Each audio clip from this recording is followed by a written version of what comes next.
बिस्मिल्लाहिर्रहमानिर्रहीम। Medina Munawwara में इस वक्त मेरे साथ मौजूद हैं मौलाना मसीहुल्लाह सल्लल्लाहु ताला। इन्होंने जामिया मज़ाहिरुल उलूम सहारनपुर हिंदुस्तान में तखस्सुस फिल हदीस किया है और सही बुखारी को बिहम्दिल्लाह ताला इन्होंने हिफ्ज़ किया। जब इन्होंने हिफ्ज़ किया था मुझे इत्तला मिली थी, मैंने उस वक्त मुबारकबाद भी दी थी, एक क्लिप भी बनाया था इनके लिए। और अब मदीना मुनव्वरा तशरीफ़ लाए हैं, मुलाकात के लिए तशरीफ़ लाए हैं। तो इन्होंने सही बुखारी की हदीस अव्वल और हदीस आखिर सुनाई है। मैं इनको वो तमाम कुतुब मुतदाविला गैर मुतदाविला जो पढ़ी हैं और जो नहीं पढ़ी, अपनी तरफ से तमाम मरवियात की इजाज़त देता हूँ कि आप मेरे नाम से हदीस को आगे बयान कर सकते हैं। अल्लाह ताला आपको इल्म में उम्र में बरकत अता फरमाए। अल्लाह ताला आपसे और आपकी नस्लों से दीन की मकबूल खिदमत ले, अल्लाह आफियत के साथ ज़िंदा रखे। अल्लाह हम सब का खात्मा ईमान पर फरमाए। जज़ाकुमुल्लाह ताला। बिस्मिल्लाहिर्रहमानिर्रहीम। अल्हम्दुलिल्लाहि रब्बिल आलमीन वल आक़िबतु लिल मुत्तक़ीन वस्सलातु वस्सलामु अला सय्यिदिल अंबिया'i वल मुरसलीन मुहम्मदिन व अला आलिहि व अस्हाबिहि अजमईन। अम्मा बअदु फ़इन्न खैरल हदीस किताबुल्लाहि व खैरल हदी हदी मुहम्मदिन सल्लल्लाहु अलैहि वसल्लम व शर्रल उमूरि मुहदसातुहा व कुल्लु मुहदसतिन बिदअतुन व कुल्लु बिदअतिन ज़लालह व कुल्लु ज़लालतिन फिन्नार। हद्दसनी الشيخ المتقن الزاهد المحدث العلامة السيد محمد عاقل بن أيوب السهارنفري حفظه الله ورعاه ونفعنا بعلومه وحشرنا في زمرته. قال حدثنا شيخ العرب والعجم الشهير بين الآفاق محمد زكريا بن يحيى الكاذلبي مولدا ثم المدني وفادا.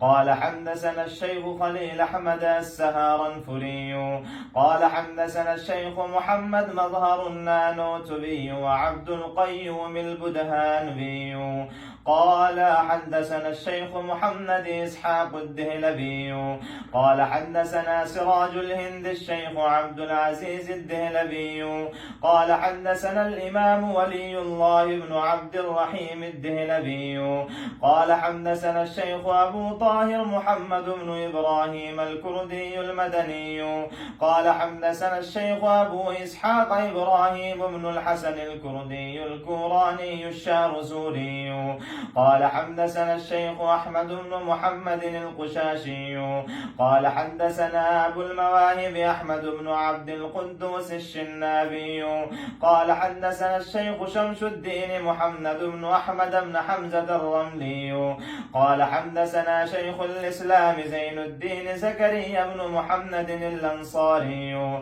قال حدثنا شيخ الإسلام الحافظ شهاب الدين أبو الفضل أحمد بن علي بن محمد المعروف بابن حجر العسقلاني قال حدثنا الشيخ زين الدين إبراهيم بن أحمد التنوخي قال حدثنا الشيخ أبو العباس أحمد بن طالب الحجار قال حدثنا الشيخ أبو علي الحسين بن المبارك الزبيدي قال حدثنا الشيخ أبو الوقت عبد الأول بن عيسى السجزي قال حدثنا الشيخ أبو الحسن عبد الرحمن بن محمد الداودي قال حدثنا أبو محمد عبد الله بن أحمد بن حموية السرخسي قال حدثنا أبو عبد الله محمد بن يوسف الفربري قال حدثني أمير المؤمنين في الحديث أبو عبد الله محمد بن إسماعيل بن إبراهيم بن المغيرة بن بردزبة الجعفي اليماني البخاري. اللهم انفعنا وارفعنا بعلومهم وعلومكم أجمعين آمين يا رب العالمين. أنه قال حدثنا الحميدي قال حدثنا سفيان قال حدثنا يحيى بن سعيد الأنصاري قال أخبرني محمد بن إبراهيم التيمي أنه سمع علقمة بن وقاص الليثي يقول سمعت عمر بن الخطاب رضي الله عنه على المنبر يقول سمعت رسول الله صلى الله عليه وسلم يقول إنما الأعمال بالنيات وإنما لامرئ ما نوى فمن كانت هجرته إلى دنيا يصيبها أو إلى امرأة ينكحها فهجرته إلى ما هاجر إليه.